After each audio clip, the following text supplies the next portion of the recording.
गावीमारू बोलता है कि अब हमारे पास और कोई चारा नहीं है, लेकिन हमें इनसे लड़ना होगा। सब लोग तैयार हो जाओ, क्योंकि ये करो या मरो वाली सिचुएशन है। एक बार हम इसे खत्म कर दे और उसके बाद हम इस आइलैंड से चले जाएंगे। रान कहता है कि हमसे लड़ना बेवकूफ़ी होगी। रान ने को एक ऑफर देता है कि तुम जल्दी से अपने बड़े भाई के पास वापस आ जाओ, नहीं तो फिर हम सब तुम्हें विद इन अ फ्लावर में डाल देंगे, और फिर जब तुम कंज्यूम हो जाओगे तो तुम भी एक फ्लावर बन जाओगे। ऐसा वो बोल रहा होता है। तभी वो ये भी बताता है कि देखा जाए तो हमें लड़ाई करने की जरूरत नहीं है, क्योंकि सच कहूँ तो एक इंसान की मदद से हम कुछ एक्सपेरिमेंट कर रहे हैं विद इन अ फ्लावर में, जिसके कारण हम हाई क्वालिटी टैन की तलाश पर है। अगर तुम हमारी मदद करो तो ये ज्यादा बेहतर रहेगा। बताओ क्या कहते हो तुम। रैन साइलेंस रहती है, फिर बोलती है कि मैं तो बस तुम लोग को देखना चाहती थी, क्योंकि सच कहूँ तो अब मैं इस जगह को छोड़ने वाली हूँ और ये मेरा आखिरी अलविदा होगा। और दूसरी तरफ हम देखते हैं सैगरिन नाई के कंधे पर हाथ रखती है और उसे संतावना दे रही होती है। रैन बोलता है इसका मतलब यह है कि तुम सब खत्म होना चाहते हो।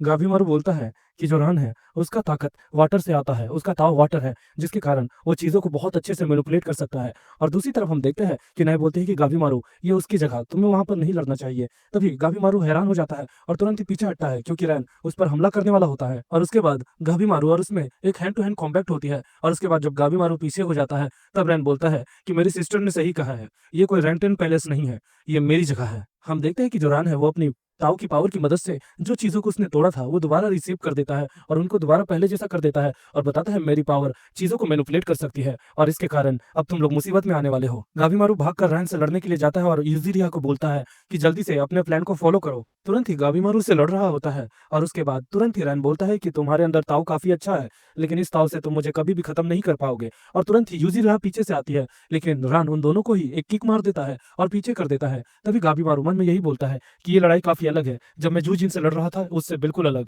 रैन बोलता है कि तुम लोग ये सोच रहे हो क्या कि तुम लोग मेरे ताऊ पर हमला क्यों नहीं कर पा रहे हो। ऐसा इसीलिए क्योंकि मेरा ताऊ एक आर्मर है जो कि मुझे प्रोटेक्ट करता है, जिसके कारण तुम लोग कितनी भी कोशिश कर लो मुझे खत्म करने की, लेकिन तुम लोग ऐसा कभी नहीं कर पाओगे। हम देखते हैं कि गाभीमारू और रैन दोनों ही लड़ाई कर रहे होते हैं, लेकिन जो रैन रहता है वो गाभीमारू पर भारी पड़ता है। और उसके बाद गाभीमारू जब गिरता है तब वो उठकर बोलता है कि यूजिरुहा अब अपना फाइनल प्लान का इंतजाम करो। तभी दूसरी तरफ जो रैन रहता है वो सीरियस होकर सोचता है कि आखिर ये लोग क्या प्लान करने की सोच रहे हैं। जैसे ही वो सोच ही रहा होता है तभी गाभीमारू उसके मुंह पर एक मुक्का मारता है और वो दूर गिर जाता है और उसके मुंह से खून निकल रहा होता है। और गाभीमारू बोलता है जहां तक मुझे पता है हमारा दूसरा प्लान भी तुमसे लड़ना है, और वो भी ताकत और जान लगाकर। हम देखते हैं कि जो रैन है वो एक रिचुअल कर रहा होता है जिसमें वो 3 नोट रखता है, जिसमें एक यामादा साइमन साइगरी, एक यूजिरिहा और एक गाभीमारू का होता है। शायद वो कोई ब्लैक मैजिक परफॉर्म कर रहा है। रैन बताता है कि जो मैं रिचुअल कर रहा हूँ उस पे उन सब के नाम लिखना जरूरी है। और दूसरी तरफ हम देखते हैं कि जो पीले बाल वाला बंदा होता है आजा चौबे, वो इन सबको सारी चीजें एक्सप्लेन करता है कि मैं सारे लोगों का नाम बताने को तैयार हूँ, लेकिन मेरी एक शर्त है कि तुम लोग मेरे भाई को कुछ नहीं करोगे, क्योंकि मुझे बस मेरे भाई की सेफ्टी चाहिए।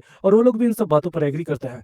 रियोन बताता है जैसा ही मैंने रिचुअल किया है तो मैंने सारी विधि अपना ली है, अब मुझे देखना है कि ये लोग किस तरह से अपनी लड़ाई लड़ते हैं। और दूसरी तरफ हम देख पाते हैं कि जो आजा चौबे है उसका भाई वहां पर होता है और तुरंत ही आजा चौबे वहां पर आता है और उसे हाथ देता है, जिसके कारण हम देख पाते हैं कि शायद आजा चौबे अपने भाई को रेस्क्यू कर पाया है। और दूसरी तरफ हम देखते हैं जो रैन रहता है वो टारगेट कर रहा होता है गाभीमारू को, क्योंकि उसके सबसे बड़ा टास्क गाभीमारू ही है।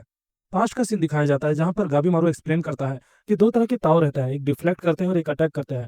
और जो रन है उसके पास डिफेंड करने वाला ताव है, जो कि उसके लिए एक कवच की तरह है, लेकिन अगर उसे हमें खत्म करना है तो उसके लिए हमारे पास अंदर की ताव होनी चाहिए जो कि पूरे बॉडी में सर्कुलेट करे, तभी हम उस ताकतवर ताव से लड़ पाएंगे। और वैसा वो एक्सप्लेन करता है, जिसके कारण ही वो उस रैन को एक मुक्का मार पाया था। गाभीमारू ये भी एक्सप्लेन करता है कि ये करना इतना भी आसान नहीं है, क्योंकि हम सब के ताव अलग अलग हैं और सारे ताव के पैटर्न्स भी अलग है। अगर मुझे उसे हराना है तो उन सारे ताव को सीखना पड़ेगा। और उसके बाद हम गाभीमारू का सीन दिखाया जाता है जो कि अब लड़ने के लिए तैयार रहता है। गाभीमारू रैन से लड़ता है और लड़ते वक्त यही बता रहा होता है कि ये ताव मैंने सैगरिन से सीखा था, जिसके कारण मैं उस पर हमला कर पा रहा हूँ, लेकिन अगर ये ताव मैं ज्यादा इस्तेमाल करूँ तो ये मेरे खुद के शरीर को भी थका रहा है। और हम देख पाते हैं रैन को जो कि जख्मी रहता है, लेकिन बोलता है कि ये काफी ज्यादा कमाल की चीज है। रैन बोलता है कि मैंने बहुत सारे लोगों को देखा है यहाँ पर आते हुए, लेकिन मैंने तुम्हारी तरह किसी ताकतवर को नहीं देखा जो कि इतनी अच्छे से मुझसे लड़ाई कर पाए। रैन ये भी बोलता है कि बहुत सारे लोग यहाँ पर आए और अपनी ताव और अपनी टैलेंट की बदौलत काफी कुछ किया, लेकिन हमें हरा नहीं पाए, लेकिन तुम मुझे काफी ज्यादा टैलेंटेड लगते हो।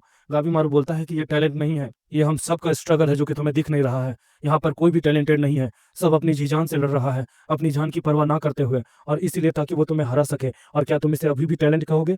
हम देखते हैं दूसरी तरफ रैन इस बात को सुनकर काफी ज्यादा शॉक्ड हो जाता है। तभी हम देखते हैं कि जो नाय है सैगरिन उसे उस बंधक से छुड़ा लेती है और गाभीमारू को बोलती है कि गाभीमारू हमने नाय को छुड़ा लिया है। गाभीमारू बोलता है ठीक है फिर अब तुम लोग आगे जाओ, यही मौका है। और वो लोग आगे जा रहे होते हैं और दूसरी तरफ हम देखते हैं कि जो रैन है उन्हें रोकने की कोशिश करता है, लेकिन गाभीमारू उसका रास्ता रोककर उसे हमला करता है। और दूसरी तरफ रैन बोलता है कि अब इसका शरीर कमजोर हो रहा है, ये मुझसे ज्यादा देरी तक लड़ नहीं पाएगा। तभी हम देखते हैं वहां पर यूजिहारा आ जाती है और वो उसे अपनी रस्सी की मदद से बीच से काट देती है। और दूसरी तरफ रैन बोलता है कि आज तक मैंने कभी ऐसी लड़ाई नहीं लड़ी, ये टीम वर्क आज तक मैंने कभी नहीं देखा जिन्होंने इतनी अच्छे से लड़ा हो, और ये चीज़ देखकर मैं काफ़ी ज़्यादा खुश हूँ। और इसी के साथ हम देखते हैं कि जो यूज़ीहारा है, वो उसे ख़त्म करने के लिए आगे जा रही होती है। तभी गाबीमारू उसे रोक लेता है और हम देखते हैं कि रैन के शरीर के दोनों हिस्से फूल बनने लगते हैं। रैन जाते-जाते बोलता है कि यही हमारा रिचुअल है, अब मेरे पास तुम्हारे साथ खेलने के लिए ज़्यादा समय नहीं है। गाबीमारू बोलता है अब असली लड़ाई शुरू होने वाली है, और हम देख पाते हैं कि जो रैन है, वो कंबाइन हो जाता है और एक बहुत खतरनाक और डिमोनिक एंटिटी बन जाता है, जो कि देखने में ही काफ़ी ज़्यादा भयानक लगता है। और हमें ये पता चलता है कि ये रैन के रिचुअल का एक नतीजा है। रैन बोलता है कि फाइनली आज ये सब खत्म हो जाएगा। हम देखते हैं कि वही मॉन्स्टर यानी रैन उन पे लगातार हमला कर रहा होता है, और वो लोग काफ़ी ज़्यादा जख्मी हो रहे होते हैं। वो लोग डिफेंसलेस रहते हैं, और उसके बाद हम देखते हैं कि यूज़ीहारा पे एक बहुत बड़ी-सी स्टोन बीच में लग जाती है, पेट में आर-पार हो जाती है, और वो दर्द की मारी करहा रही होती है। सैवरिन नाई को सांत्वना देती है और बोलती है चिंता मत करो, गाबीमारू ठीक होगा। दूसरी तरफ हम देख पाते हैं कि रैन गाबीमारू को बहुत बुरी तरीके से मार रहा होता है और गाबीमारू को पटक देता है। गाबीमारू बिल्कुल ही अधमरा सा हो जाता है, और तभी रैन यूज़ीहारा के पास आगे बढ़ने लगता है उसे खत्म करने के लिए। तभी गाबीमारू उस पर एक पत्थर फेंक कर मारता है, और उसके बाद उस पर लड़ने के लिए आ रहा होता है। हमें फ्लैशबैक में दिखाया जाता है कि उन दोनों में बात हो रही होती है कि सच कहूँ तो लड़ाई के दौरान हम कभी भी दूसरे को प्रोटेक्ट नहीं करेंगे, हमें बस अपनी जान की परवाह है। ऐसा वो लोग बात कर रहे होते हैं। लेकिन दूसरी तरफ हम देख पाते हैं यूज़ीहारा खड़ी होती है और अपनी रस्सी की मदद से गाबीमारू को खींच लेती है, और भागते हुए बोलती है कि अभी हम इससे लड़ नहीं सकते हैं, हमें दूसरी अपॉर्चुनिटी का इंतजार करना पड़ेगा। वो लोग भाग रहे होते हैं, तभी रैन उन पर एक मुक्का मारता है, लेकिन गाबीमारू जैसे तैसे करके उसे रोक लेता है। लेकिन रैन उस पर हमला करता है और गाबीमारू काफी ज्यादा ही चोटिल हो जाता है। रैन बोलता है कि इसी के साथ अब तुम्हारी जिंदगी खत्म होती है। गाबीमारू जमीन में गिर जाता है और बोलता है कि मैं बस अपनी वाइफ को एक बार देखना चाहता हूँ। और इसी के साथ दोस्तों हमारा हेल्प पैराडाइज का ये वाला एपिसोड खत्म होता है। मिलते हैं नेक्स्ट एपिसोड में।